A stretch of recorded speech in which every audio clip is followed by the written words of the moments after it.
Isang baso ng kape at piraso ng tinapay.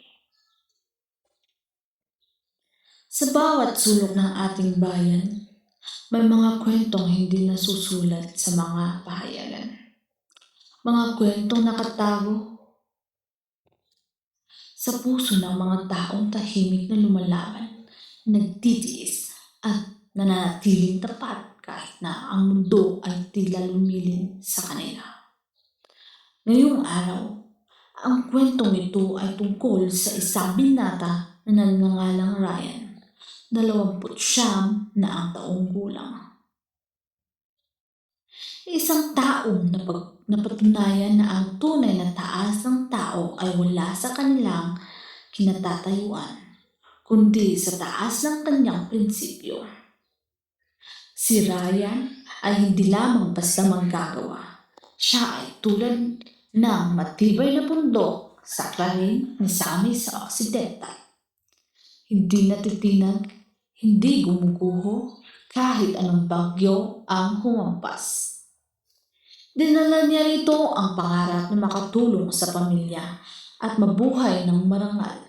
Ibinigay niya ang lahat, ang oras, ang lakas, ang tulog, maging ang sarili niyang karapatan sa sapat na pagkain. Handa siyang magtrabaho ng 24 na oras na walang tigil, maglinis, magsilbi at tumayo ng tuwid kahit na ang kanyang mga paa ay manhid na. Kahit na ang kanyang mata ay malabo na sa antok. Tiniis niya ang gutom ng ilang araw. Ang tanging kinakaya niya ay kape at tinapay dahil wala pa ang sahod na nararapat sa kanya. Habang ang iba ay nagpapakasasa sa ginhawa ng kanyang pagod. Siya ay nakatayo sa gilid, pinipigilan ang luhang gustong tumulo. Hindi dahil sa kahinaan, kundi dahil sa sakit na hindi siya nakikita bilang tao. Lumapit siya sa kanyang mga pinagsisilbihan, hindi para humingi ng pabor, kundi para kung ano ang karapatan niya.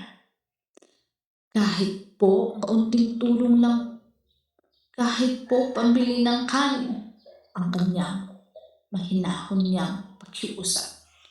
Ngunit tinalikuran lang siya, parang ang lahat ng taon at sakripisyo niya ay walang halaga. Ngunit dito lumabas ang tunay na kadahilan ni Ryan. Hindi siya nagbago.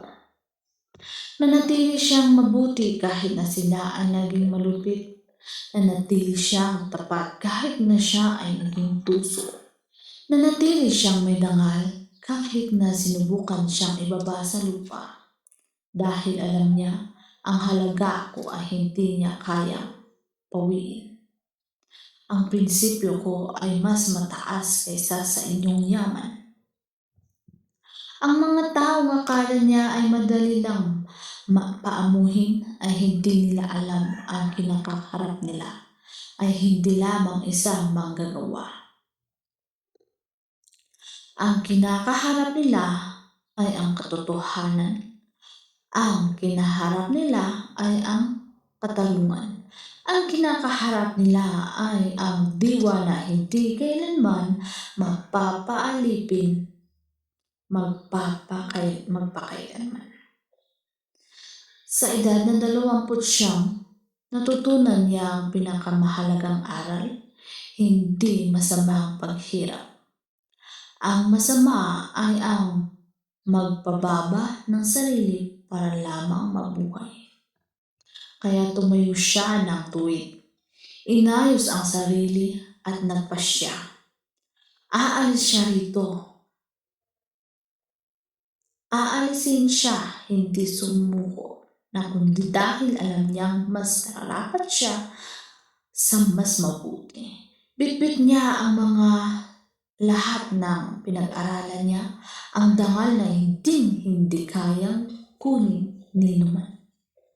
Darating ang araw na ang bawat patak ng pawis at luha niya ay maging hagdan tungo sa tagumpay.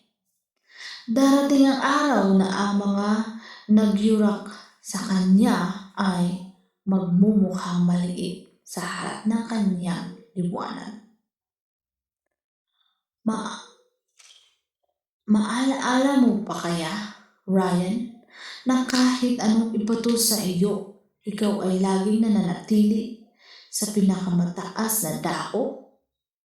Na ang iyong kwento ay hindi kwento ng pagkatao, kundi kwento ng pagbangon at pagtagumpay. Ikaw ay dakila, Ryan. At ang iyong liwanag ay hindi kailanman mamamatay.